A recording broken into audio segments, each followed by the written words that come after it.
Eu estava pensando ali antes de subir a plataforma para pregação, e um irmão uma vez me deu um áudio de um pastor muito conhecido, e ele dizia exatamente assim: eu não acredito nessa graça desgraçada. E eu fiquei perplexo quando eu ouvi aquilo, eu não acreditei quando ele me falou. Mas ele trouxe o áudio, o camarada é conhecido, e a voz, obviamente, é perceptível. Porque as pessoas não acreditam em uma graça que vem de Deus pelo favor dele, por aquilo que ele já fez, e eles acham que há necessidade grande de sacrifício nosso, porque as pessoas querem fazer alguma coisa, querem sacrificar alguma coisa, querem merecer alguma coisa. E eu tenho uma notícia para você: não é no seu merecimento. Não adianta. Você nunca vai fluir em Deus, nunca vai ter liberdade no Espírito, se você não conseguir aceitar isso. Paulo disse lá em Romanos capítulo 8, porque eu estou convencido. Sabe, Paulo, ele foi convencido de que nada, nem doença, nem morte, nem pobreza, nem riqueza, nada poderia separar ele do amor de Deus que estava em Cristo Jesus. Porque ele era bom. Todo mundo conhece a história e sabe que de bom Paulo não tinha nada. Perseguidor do Evangelho, prendia os irmãos, mandava matar. De bom ele não tinha nada, mas um dia a graça de Deus o alcançou. Ele se encontrou com Jesus. Se encontrou com quem? E a vida dele mudou. E Jesus disse para ele: duro é para você recalcitrar contra os aguilhões. Quem é, Senhor? Eu sou Jesus, a quem você persegue. E as pessoas não entendem isso. Acham que a pregação do Evangelho da Graça é algo raso, é algo comum, é algo básico, quando na verdade é a própria vida de Deus expressa nessa palavra transformadora, que muda a história das pessoas. E cada vez mais pessoas vão sendo mudadas por essa graça, por esse favor que é o próprio Jesus. E essa igreja e outras mais que pregam essa verdade, elas vão enchendo, não sei onde vai parar, porque nós vamos viver esse tempo. Mas as pessoas não querem entender isso. Isso tudo é antes de entrar nesse assunto aqui que eu vou pregar hoje. E o Espírito Santo me deu aqui para iniciar essa conversa um versículo, e ele é assim maravilhoso. Gálatas, no capítulo 5, no versículo 16, Gálatas 5,16 diz assim: mas eu afirmo. Sabe quem está falando aqui? Paulo está falando aqui inspirado pelo Espírito Santo. Essa é a pregação comum da graça, né? Que as pessoas acham que é comum. Então Paulo diz assim: eu afirmo. Não sou eu que estou dizendo, é ele. Eu estou só repetindo o que ele já disse. Eu afirmo: andai pelo Espírito, e nunca satisfareis os desejos da carne. Olha como é interessante. As pessoas falam muito, mas não entendem muito da língua, né? A língua portuguesa não diz o contrário. Ela não diz assim: mate os desejos da carne e assim você vai andar pelo Espírito. É isso que está escrito ali? Cumpra os desejos da carne. Os desejos da carne aqui é você: eu não vou mais fazer isso. Aí faz uma promessa, faz um voto. Aí no dia seguinte já fez de novo. E a pessoa acha que andar com Deus, andar em Espírito, é matar esse desejo da carne, que na verdade você nunca vai conseguir fazer isso sozinho. Nunca ninguém conseguiu. Não sei porque você acha que vai ser o primeiro. Só Jesus fez isso. E Jesus nunca tentou matar o desejo da carne para andar no Espírito. Ele sempre fez o que a Bíblia ensina, que é andar no Espírito. E o que acontece? Jamais você vai satisfazer o desejo da carne. Que eu estou numa versão diferente daquele projetor ali. Então eu afirmo: ande no Espírito. Como é que eu venço a carne? O ego, o desejo, a vontade de pecar, o orgulho. Como é que eu venço essas coisas? Andando no Espírito. É difícil entender? Não, né? É fácil de entender, né? É tão fácil que ninguém acredita nisso. Mas se tem um jeito de você vencer a sua carne, a sua fragilidade, o seu pecado, o seu desejo, sempre vai ser andando no Espírito. Porque quando você se aproxima de Deus, Deus vai mudando você. O Espírito vai transformando você. E como eu disse a semana passada, é esse Espírito que nós limitamos. E a gente não permite que Ele nos mude, que Ele nos transforme, porque nós queremos nos transformar pela nossa força, por aquilo que a gente é capaz de fazer, pela nossa bondade, pela nossa justiça. E a justiça do homem jamais vai satisfazer a justa justiça de Deus. A justiça de Deus só pode ser satisfeita por Jesus. Por quem? Ele já pagou o preço. E eu sou justiça de Deus em Cristo. Porque eu mereço? Não, porque eu creio. É a justiça que vem da fé. Mas isso é assim que Deus quer. Ele escolheu. Não há quem possa merecer. E se você quer vencer na vida, ande no Espírito. Vamos repetir? Andar no Espírito me faz vencer na vida. Não tente vencer na vida para depois andar no Espírito. Você não vai conseguir fazer isso, não funciona. Acredita em mim. Muita gente aqui já tentou, já quebrou a cara. E muita gente está aí no mundo, nas drogas, no vício, na prostituição, porque tentou, não conseguiu e ficou achando assim: isso não é para mim, não tem jeito para mim. Mas é porque estava tentando satisfazer aquilo que ele pensava ser a vontade de Deus para andar no Espírito. Eu pequei, eu não posso orar. Não. Você ora, você busca a Deus, e Deus vai te dar condição e força para você não pecar mais. Quem está me entendendo diz amém. É a graça de Deus, é o favor de Deus, é assim que Ele escolheu. Sabe? Ele não quer que você faça para merecer, Ele quer que você creia que você já merece. Então vamos repetir junto, na minha versão, diga assim: andar no Espírito me faz ser transformado. Os desejos da carne não serão satisfeitos, porque o Espírito Santo habita em mim. Sabe, e assim, é normal. Vai ser, eu ia dizer natural, mas vai ser espiritual essa mudança na sua vida, essa transformação. Por que o Senhor não prega sobre pecado? Ele diz que isso é pecado, aquilo outro é pecado. Porque se eu disser para você e jogar o pecado na sua cara, na sua face, se eu jogar o pecado na sua cara, você vai começar a lutar com todas as forças que você tem contra esse pecado. Mas o Senhor está dizendo que não tem que lutar contra o pecado? Não, eu estou dizendo que você tem que correr para Jesus, e Ele vai te dar a capacidade, a força necessária e a vitória sobre o pecado. É por isso que Jesus disse assim: conhecereis a verdade, e a verdade vos... Eu estou pregando a verdade para você. Se pois o Filho vos libertar, verdadeiramente sereis livres. Quem liberta? O Filho.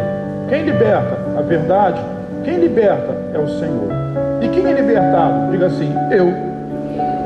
E sabe, quando você entende isso, quando você fica convencido dessa palavra, você vai perceber que sem fazer força, os desejos pecaminosos, as coisas da carne, as obras da carne, elas vão sumir da sua vida, vão desaparecer. Quando você menos perceber, puxa, nunca mais eu fiz isso, nunca mais eu tive vontade de fazer aquilo, porque o Espírito mudou você, de dentro para fora. Diga: de dentro para fora. Sabe, e assim é a maneira de Deus, é sempre pelo Espírito e sempre pela palavra. Vamos repetir: pelo Espírito e pela palavra. E hoje eu acrescentei a pedra principal. Diga: Jesus.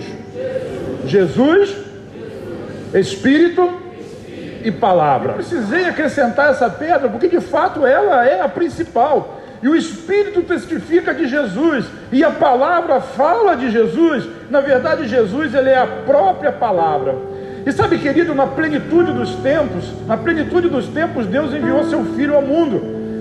E o Filho de Deus, ele veio ao mundo porque já havia sido profetizado, ou seja, já havia uma, diga, palavra. Já havia uma palavra a respeito da vinda de Jesus a esse mundo.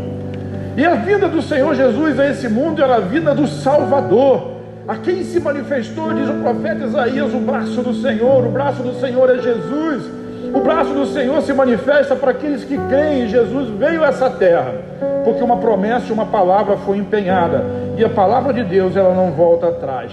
E é extraordinário, porque Jesus, sendo Deus, ele se tornou carne, ele se tornou homem, ele se tornou ser humano. E a palavra havia sido profetizada e ele veio através do Espírito. Se você for ver lá no livro de Lucas, no capítulo 2, quando o anjo Gabriel anuncia a vinda de Jesus a Maria, que seria a sua mãe, e ela pergunta como é que isso vai acontecer, eu sou virgem, não tenho nenhuma relação sexual, e assim Gabriel, da parte de Deus, diz assim: o Espírito Santo, quem? Te cobrirá, e da virtude do Espírito você vai conceber, e do seu ventre vai nascer o Filho de Deus. Quem era? Jesus.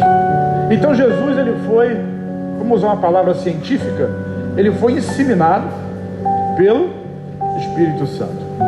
Então repete comigo assim: Jesus, Espírito e palavra. Uma palavra foi liberada, o Espírito Santo age e nasce o Filho de Deus, o Salvador do mundo. Quem crê nisso, dá um aplauso a Jesus. Isso é maravilhoso.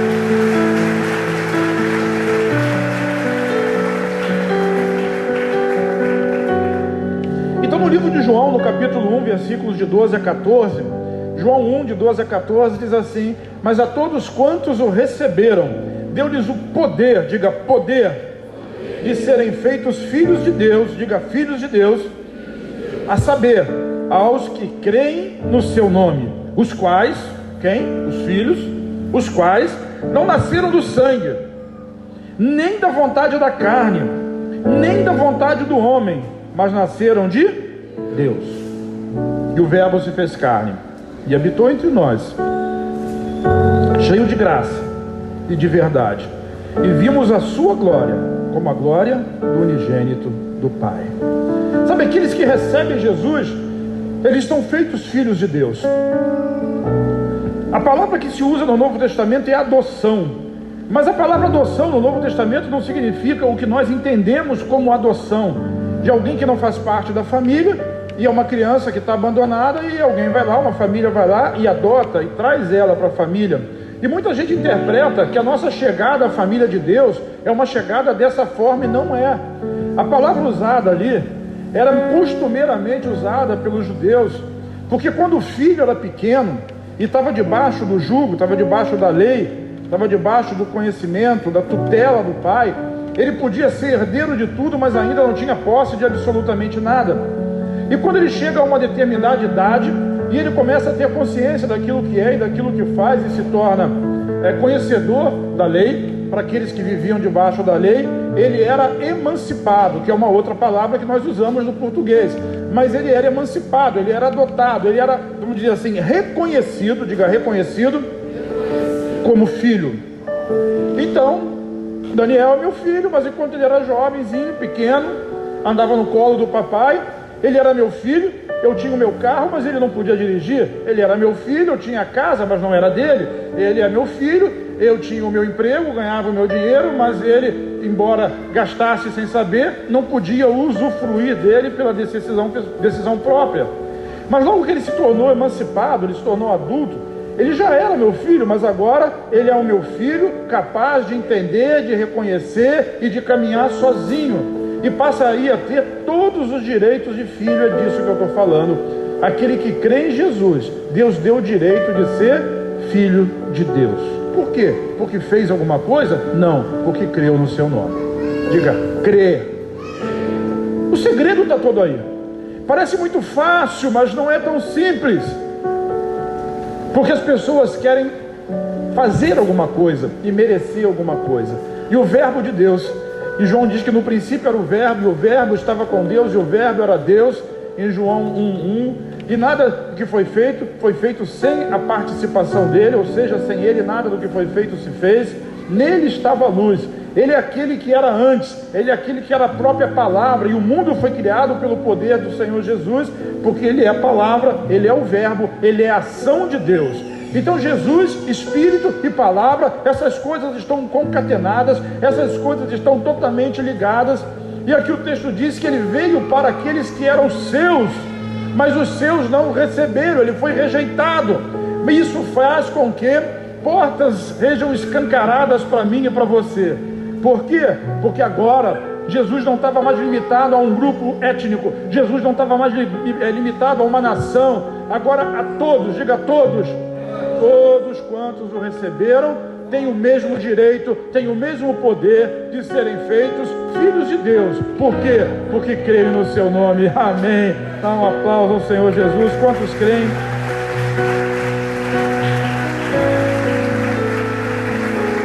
Esse é Jesus, aquele que sem Ele nada foi feito, aquele que a Bíblia diz que Ele é o autor, diga autor, ou seja, a sua fé, Ele é o autor e o consumador da fé, a sua fé começa em Jesus. E quem é que consuma, que termina, que completa essa obra? Também é Jesus.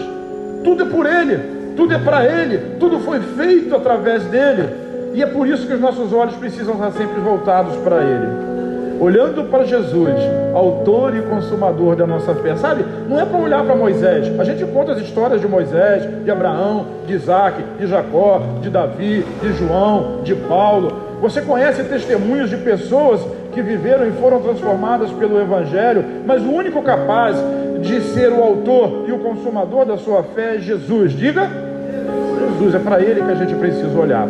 Porque todas essas outras pessoas que eu citei, um dia olharam para Ele e nele encontraram vida. Encontraram vida. E você pode encontrar também. A maioria já encontrou. Igreja bonita, quanta gente simpática, feliz. Dá um sorriso para mim.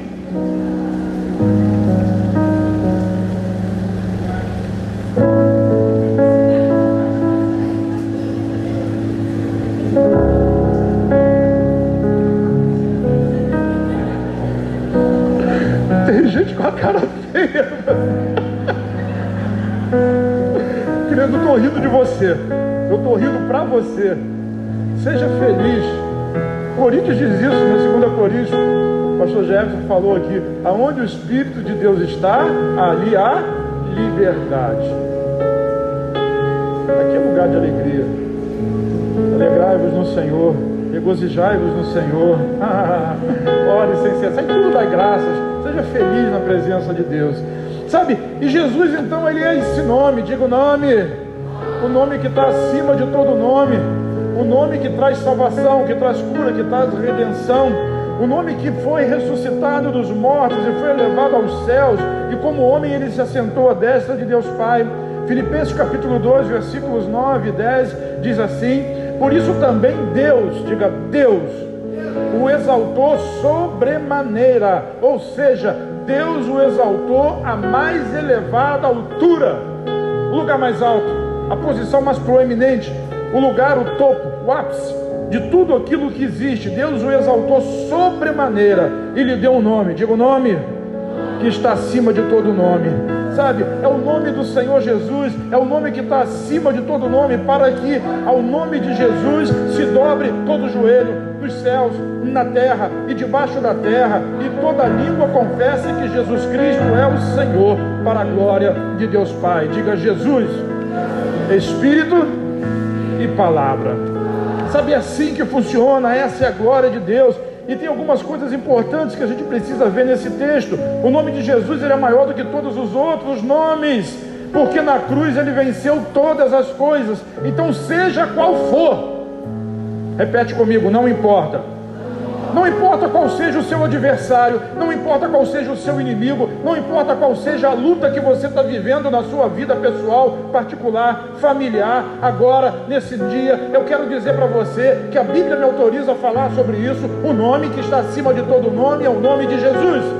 Então, assim, aí no seu lugar, vamos ser profético agora em nome do Senhor, e o Espírito Santo já vai começar a mover-se no meio da igreja nessa noite, porque se você tem um adversário, esse adversário tem um nome, e o nome desse adversário pode ser, por exemplo, enfermidade, doença, uma dor que você está sentindo, um problema na família, o seu filho, o seu pai, uma crise financeira, uma empresa base a perto de falência, um ressentimento, uma falta de perdão, seja qual for o nome, eu quero dizer que existe um nome que está acima desse nome, e esse nome é o nome de Jesus.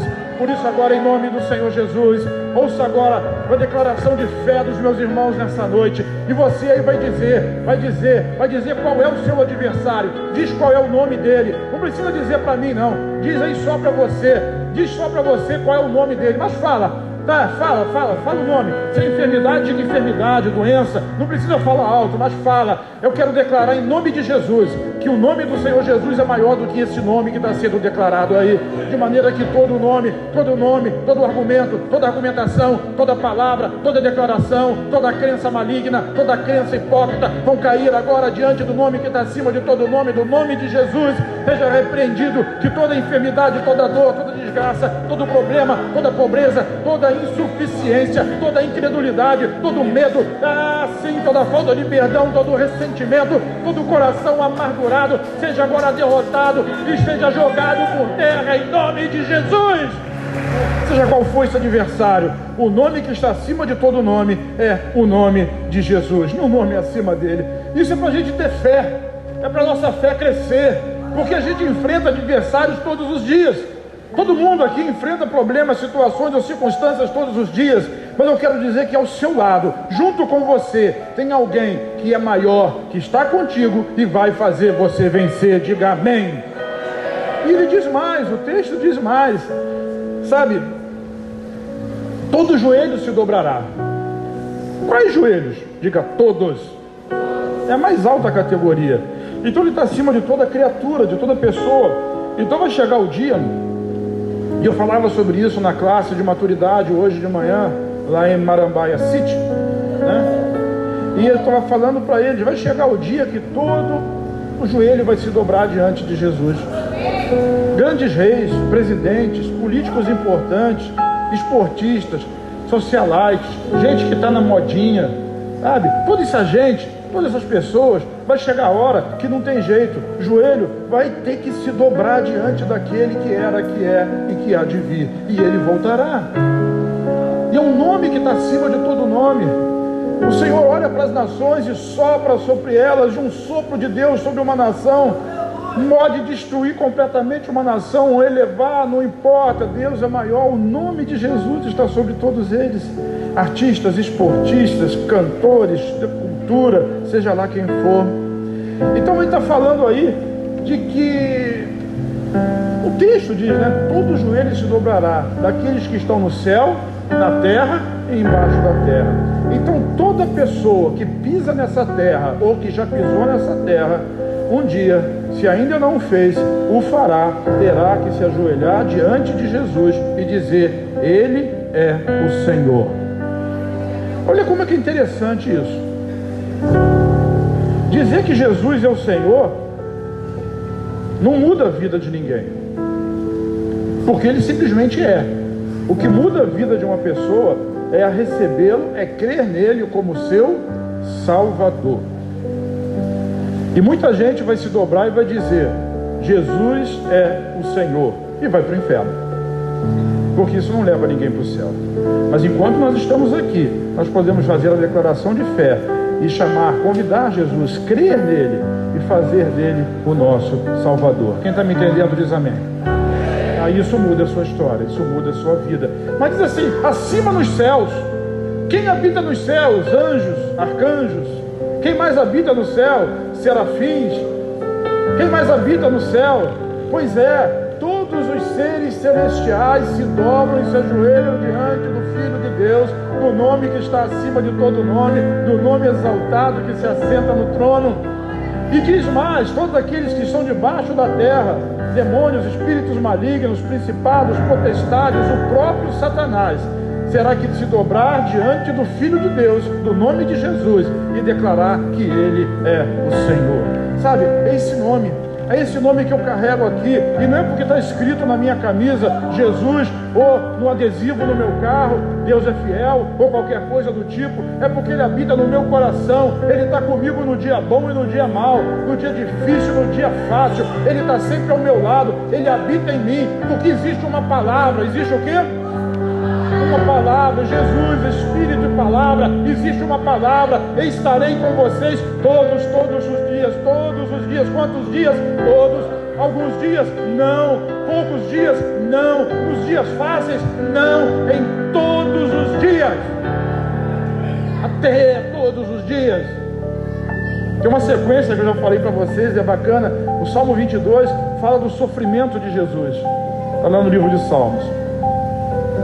Deus meu, por que me desamparaste? O Salmo 23 diz: o Senhor é meu pastor, nada me faltará. Diz assim: ainda que eu ande pelo vale da sombra da morte, não temerei mal algum, porque tu estás comigo.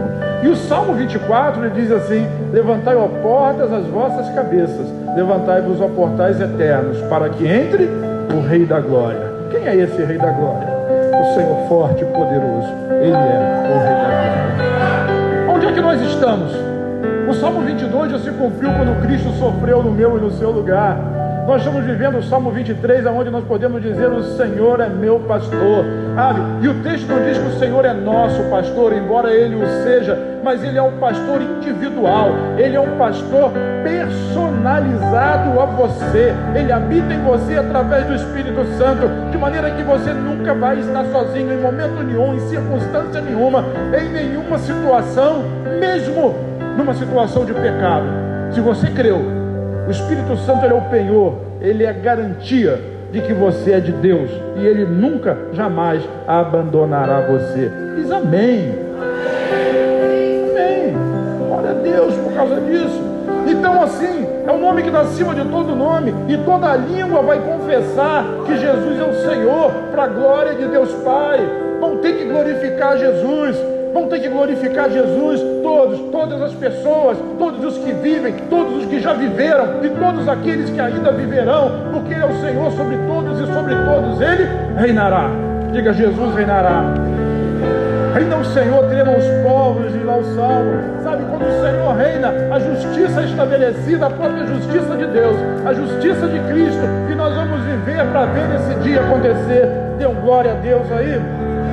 É o nome que está sobre todo nome. Então toda arrogância, todo orgulho, tudo vai ter que se dobrar. Toda mentira vai ser revelada. Todos terão que se dobrar diante do Senhor, e não haverá aonde se esconder, porque Jesus reinará sobre todos. Diga amém. O reino de Deus está perto. Mas hoje nós estamos pregando o Evangelho da Graça, que precede o reino, que prepara para que a vinda de Jesus seja algo mais, o fato mais extraordinário que já aconteceu nessa terra. E qual é a nossa missão hoje? Restaurar. Assim como Jesus disse: eu vim buscar e salvar aquele que estava perdido. A igreja do Senhor Jesus faz a mesma coisa. Ela está aqui para buscar, para salvar, apresentar o Salvador, porque Ele vem para salvar aqueles que estão perdidos. Mas eu não estou perdido. Quando você vive na sua vida segundo a sua própria natureza e o seu conhecimento, você acaba se perdendo de Deus. Mas Deus quer mudar a sua história. Diga amém. Sabedoria e poder. Sabe, ao longo do tempo, a arrogância do homem tem afastado muito ele de Deus. Ao conhecimento, a ciência, a cultura, a religião, os sábios dessa era, os pensadores, os filósofos. Hoje nós vivemos um tempo em que muitas pessoas declaram seu conhecimento sobre assuntos que nada sabem, mas querem opinar. Todo mundo acha-se no direito de falar sobre tudo e sobre qualquer coisa, como se profundos conhecedores fossem daquilo que estão falando, e não são. São leigos. Mas sabe, existe no nome de Jesus sabedoria e poder. Diga: sabedoria e poder. Vamos ao texto bíblico que é mais importante. 1 Coríntios 1, de 20 a 24, diz assim: onde está o sábio? Vamos fazer essa pergunta? Onde está o escriba? Onde está o questionador desse mundo? E Paulo começa pelo Espírito Santo a fazer pergunta: cadê a sabedoria do mundo? Cadê o questionamento? Aqueles que argumentam, onde é que estão todas essas pessoas? E aí ele vai dizendo assim: não é fato, diga fato. Fato não é uma hipótese, é um fato, já aconteceu, já está consumado. Não é fato que Deus tornou louca, tornou o quê? Toda a sabedoria desse mundo. Visto que na sabedoria de Deus, versículo 21, o mundo não o conheceu por sua própria sabedoria. Ninguém vai conhecer a Deus pela sua própria sabedoria. Mas se eu ler a Bíblia, eu não vou conhecer a Deus. Só o fato de você ler a Bíblia, alguém vai me cornetar, né? Só o fato de você ler a Bíblia não vai fazer você conhecer a Deus, se você não tiver a revelação do Espírito, porque é pela palavra e pelo Espírito. É Ele que ilumina a sua mente. Tem um monte de gente que tem profundo conhecimento teórico da letra, da lei, E a Bíblia chega a dizer que a lei, os 10 mandamentos, eles matam, eles não vivificam. Quem vivifica é a graça do Senhor Jesus. Deixa eu continuar, senão eu entro por outro caminho e acabo me perdendo. Vamos adiante. Então, visto que na sabedoria de Deus o mundo não o conheceu por sua própria sabedoria, ninguém vai conhecer Deus pelo seu conhecimento, pela sua sabedoria. Então Deus achou por bem. Quem achou? Deus. Quem resolveu isso? Deus. Ele escolheu, ele quis, ele é Deus. Então ele achou por bem salvar quem? Aqueles que merecem, aqueles que caminham direito, aqueles que dão dízimos, ofertas, aqueles que são obedientes, aqueles que vêm ao culto todos os domingos. Ele resolveu salvar aqueles que... Ué? Mas o Senhor está dizendo isso, então domingo eu não vou vir aqui.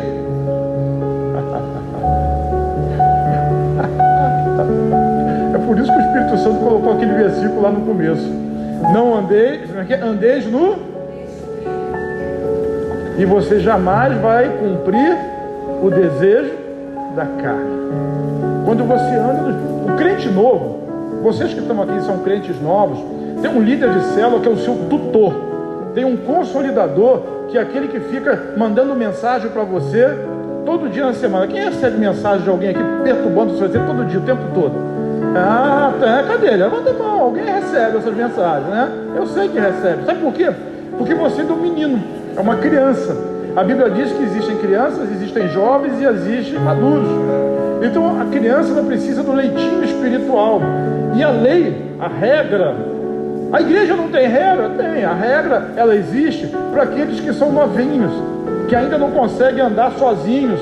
Sabe, você tem que segurar a mão do bebê e caminhar com ele. Então você tem que dizer para esse bebê assim, tem que estar no culto domingo, tem que estar na célula na terça, na quinta, tem que fazer o curso de maturidade na quarta-feira, tem que participar, tem que estar presente, porque ele ainda não entende, porque o coração dele, a vida dele, está muito ainda nos desejos da carne, sabe? Então como é que eu mudo a história da vida dessa pessoa? Dizendo que ela é obrigada a ir no culto? Não, falando, o Espírito Santo vai estar lá, e você vai ser abençoado, a bênção de Deus está lá. Você ficar em casa assistindo futebol, né? Mesmo que seja o jogo do Flamengo, que é uma coisa muito importante. Aliás, você percebeu, toda vez que o Flamengo jogou domingo à noite, perdeu. Deve ser culpa dos crentes que ficam em casa e atrapalha a situação. Eu vi seu retrato lá e deu ruim. E a pessoa vai entender, alguém vai ter que dizer, tem que ir para o culto. Eu estava brincando com os pastores, se gravar a nossa reunião e colocar no YouTube, esse negócio vai... Nada, vai bombar. Eu estava explicando isso para eles de uma forma divertida e disse assim, sabe, quando nós somos líderes, a gente tem que dizer para as meninas, por exemplo, que elas não podem andar, não devem andar. Uau! Não faltou luz, alguém apagou para eu ficar no escuro. A few moments later. Então às vezes a gente tem que dizer para a menininha assim, você não pode andar com a sainha curta, porque isso não condiz mais com a sua vida. Não precisa andar com os seus seios de fora, né? Precisa dizer para os rapazes que não precisa baixar o short lá, que tem que mostrar um tanquinho e ficar mostrando a virilha dele. Ninguém quer ver a virilha dele. Isso não diz mais respeito à sua vida. Então para os novos a gente precisa dizer isso.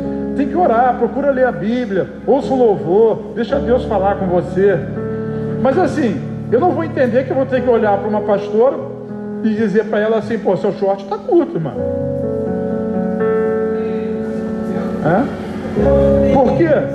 Porque ela já anda no Espírito. Eu não vou dizer para o pastor que ele está mostrando a virilha, até porque a barriga já não deixa nem ver mais a virilha. Eles não querem mostrar de jeito nenhum. De jeito nenhum. Fica até endemoniado de falar um negócio dele. Tira a camisa.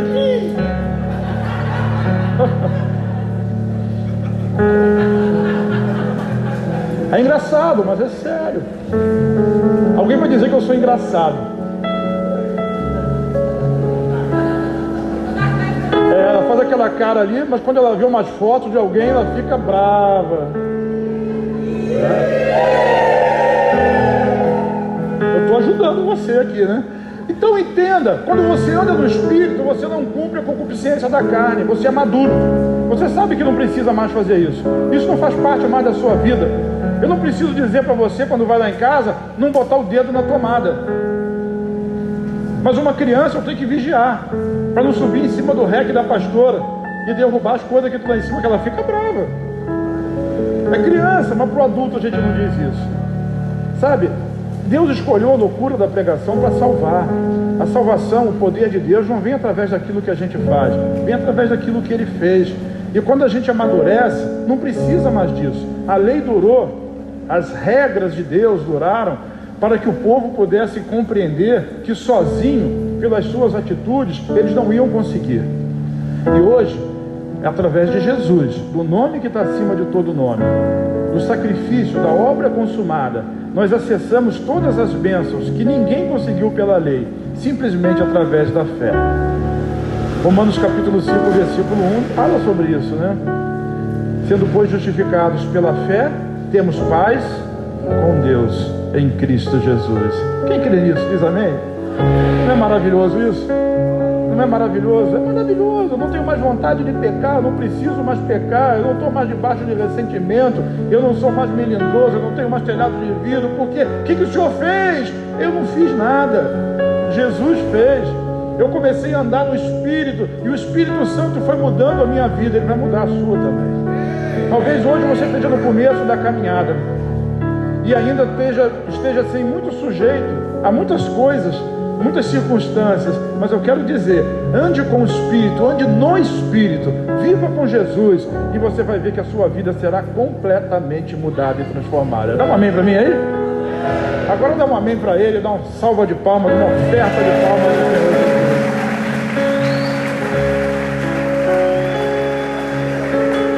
É a loucura da pregação, e a pregação para algumas pessoas ela é loucura. Por quê? Porque os judeus eles querem sinais, os gregos eles buscam sabedoria. Já viu a diferença? Os judeus são o povo que estava acostumado aos milagres, a ouvir as histórias dos patriarcas, dos profetas, ouvir as histórias de Moisés, daquilo que foi feito. Então eles precisavam muito ver para crer. E assim eram os judeus. Já os gregos, os gentios, eles querem argumentar. Hoje nós lidamos com muitas pessoas que querem respostas, querem provas, querem pegar, querem ver. Mas aí o que Deus fala, o que Paulo prega, o que o Espírito Santo fala, é que os judeus eles querem sinais, os gregos buscam sabedoria, mas nós, a igreja, pregamos Cristo crucificado, que é escândalo para os judeus, loucura para os gentios. Por quê?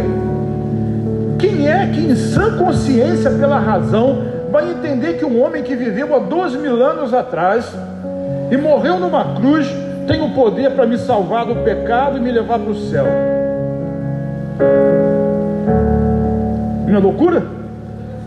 A obra que Jesus fez na cruz é o poder que Deus me dá para eu ser curado de uma enfermidade hoje. Não é loucura? O judeu se escandaliza. Aqueles que são gentios, eles não conseguem entender, porque a lógica, os não-judeus, os gentios, a lógica humana não consegue alcançar. Por isso a pregação ela é considerada como loucura. Mas o que Deus fez? Escolheu essa loucura. Agora para nós, diga nós, tanto gentios como judeus, mas aqueles que são chamados para fora. Repete, chamados. Isso é no grego eclesia, é a igreja. O nome igreja no grego é justamente isso, chamado para fora, chamado do círculo natural, chamado da religião, chamado da experiência natural, chamado da lógica e do conhecimento, chamado dos ritos religiosos e dos cultos, chamados para fora, para nós, diga nós. Versículo 24, aqueles que foram chamados, tanto judeus quanto gregos, Cristo, diga Cristo, é o poder de Deus e sabedoria de Deus. Vamos entender isso melhor? Os gentios, os gregos buscavam o que?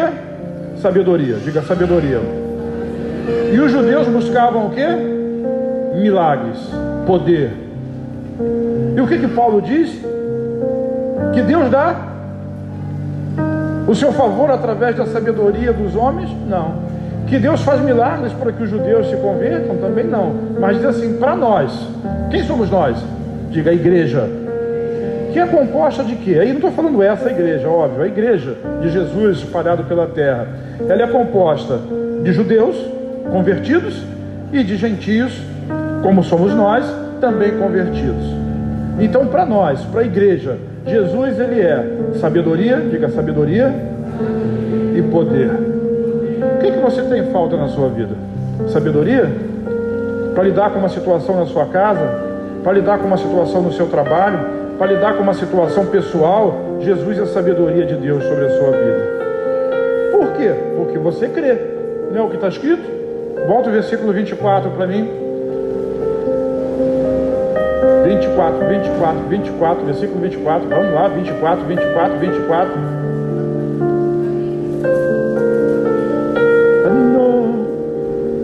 Mas para os que foram chamados, tanto judeus como gregos, Cristo é poder.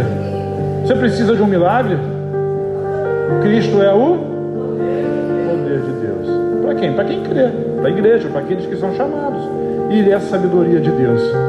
Você precisa de sabedoria? Vai encontrar em Jesus. Eu preciso lidar com a minha esposa. Sabedoria de Deus.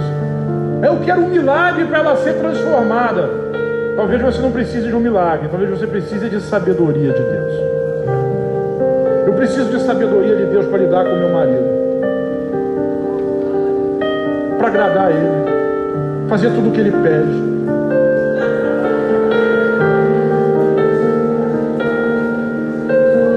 Sabedoria de Deus. Ela faz aquela cara feia, mas ela me agrada, porque tudo que ela quer eu dou.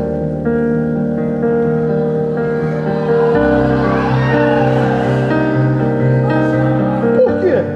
A Bíblia não ensina isso. Agrada-te do Senhor e Ele concederá deseja o seu coração. Sabedoria. Sabedoria pura e simples. Sabedoria. Quer que a sua família mereça? Mereça. Melhore. Quer que a sua família seja abençoada? Sabedoria de Deus. Que você encontra onde? Em Jesus. Está enfrentando luta? Precisa de algo que seja sobrenatural. Precisa do milagre. Aonde você encontra? Jesus. Poder de Deus. É preciso do quê? Poder. Poder de Deus que está em Cristo. Quantos precisam de poder de Deus? Quantos precisam de sabedoria de Deus? Sabedoria e poder estão em Cristo, no nome que está acima de todo nome. Diz glória a Deus. E esse nome é muito mais do que isso. Esse nome é Yeshua.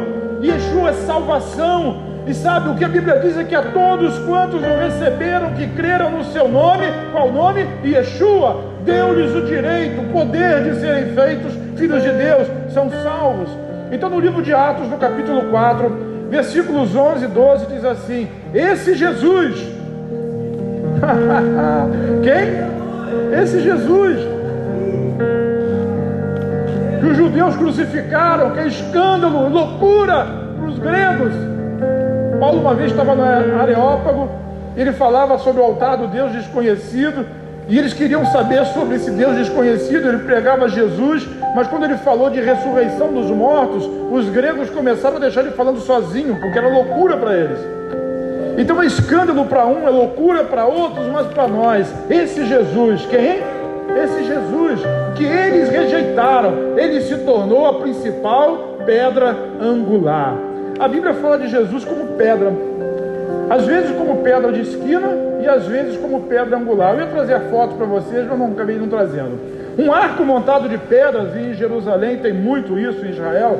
Você vai colocando as pedras de forma uma coluna e colocando outras pedras de forma coluna. Daqui a pouco essas pedras vão formar uma parábola e vão formar um arco de pedras.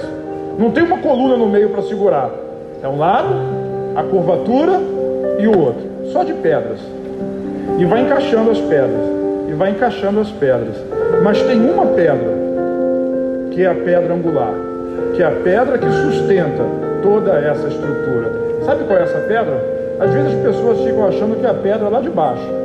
Mas a pedra angular é aquela que vai fazer pressão para os dois lados e vai fazer com que aquela estrutura permaneça firme. Então imagine a parábola. A pedra angular é exatamente a pedra de cima, a pedra que os construtores rejeitaram. Tem gente que quer construir a sua vida, a sua história, a sua casa e rejeitar a ideia, a loucura que é a pregação da palavra, que é Jesus. Mas quando Jesus ele é rejeitado, a estrutura desmorona, a estrutura cai. Agora não, mas quando você for embora, pode usar o Google, que é parceiro nosso quando a gente quer mostrar alguma coisa, e imagens, pedra angular. Você viu o que é uma pedra angular? E também vai mostrar o que é uma pedra de esquina. Mas é pedra angular. Agora tem muita gente que está querendo construir a sua vida e está rejeitando essa pedra. E aí falta equilíbrio. Aí falta força, falta poder, falta união, falta unidade. Porque essas coisas todas, elas estão em Jesus. Estão em quem? Diz o nome de novo. Estão em Jesus. Ela veio para ser, ele veio para ser a principal pedra. O versículo 12 diz assim: não há salvação em nenhum outro, porque debaixo do céu não existe nenhum outro nome dado entre os homens, pelo qual importa que sejamos salvos. Ele é a pedra, ele é Jesus, ele é Yeshua. Yeshua é salvação, é o nome de Jesus. Yeshua, salvação. Ele é a pedra rejeitada, ele é o nome que está acima de todo nome, ele é o conhecimento e o poder, ele é aquele que veio, ele é a própria graça, ele veio cheio de verdade, de graça e de verdade da parte do Pai. Jesus, Espírito e Palavra. O Espírito testifica de Jesus, a Palavra aponta para ele. Todas as coisas, como eu disse no começo, foram feitas por ele, e sem ele nada do que foi feito se fez. Me lembro de Zaqueu, e eu estou caminhando para o final, quando Jesus entra em Jericó, e Zaqueu está em cima daquela árvore, e Jesus passando por ali diz assim: Zaqueu, desce daí, porque hoje eu quero ir na sua casa. Você conhece essa história, até não crentes, pessoas que não são crentes conhecem essa história, é muito contada. E Jesus vai, porque ele resolve viver, passar o dia, passar aquele dia na casa de Zaqueu. E a presença de Jesus na casa de Zaqueu fez com que Zaqueu fosse transformado. Zaqueu nunca cumpriu uma lei, ele era ladrão. Ele tirava dos pobres, dava para os ricos e dava para ele mesmo. Robin Hood também é ladrão, porque quem rouba é ladrão. Mas diz que roubava dos ricos para dar para os pobres. E tem um monte de gente achando que é Robin Hood aí, né? Só que está colocando ele no bolso. Aquele que ouvir, entenda. E assim é, mas ele era ladrão, nunca fez nada de bom na vida. Mas ele conviveu um dia com o nome que está acima de todo nome. E lá no final daquele dia ele fez uma declaração de fé extraordinária. Eu vou dar para os que eu tenho roubado alguém, eu vou devolver tudo em dobro. E vou dar tudo para os pobres, 4 vezes mais. Enfim, fez uma promessa e fez uma declaração. E Jesus disse assim: hoje veio salvação a essa casa. Quando Jesus disse isso, Jesus falava hebraico, aramaico. Era a língua com a qual ele se comunicava com seus discípulos. Então ele estava dizendo: hoje Yeshua veio a essa casa. Quem era Yeshua? Ele. Quem é Jesus? Salvação. Jesus é salvação. O Senhor salva. Quando Jesus vem, a salvação vem com ele. E diz assim: porque esse também é filho de Abraão. E quando ele diz isso, ele está chocando os religiosos, porque filho de Abraão era só judeu. Mas aquilo que é loucura, que ninguém consegue entender, Jesus veio para quebrar o jugo, quebrar a diferença e abrir a porta. Diga assim: abrir a porta. Seja bem-vindo pela graça, seja bem-vindo. De graça você recebe, de graça você dá. Seja bem-vindo à casa de Deus, seja bem-vindo à família de Deus. É o nome que está acima de todo nome, que quando entra na sua vida, que quando entra na sua casa, muda a sua história. É o Espírito que começa a ter liberdade, e tudo aquilo que Jesus conquistou na cruz, você começa a entender que é seu direito, que é sua herança, que faz parte da bênção de Deus. E eu queria concluir com uma palavra que, como disse o pastor Isaías, essa foi dada na madrugada de hoje.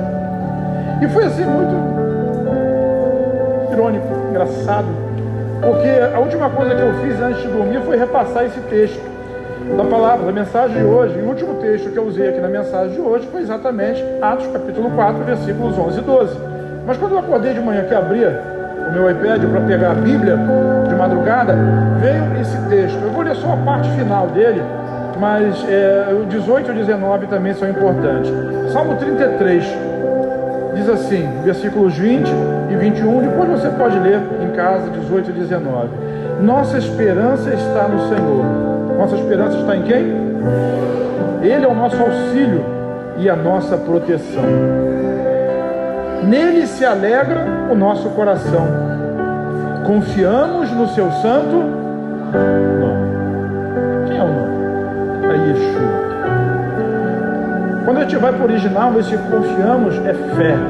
A minha fé está no seu nome. Qual é o nome? Yeshua.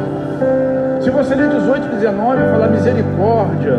Misericórdia no hebraico é hesed, é graça.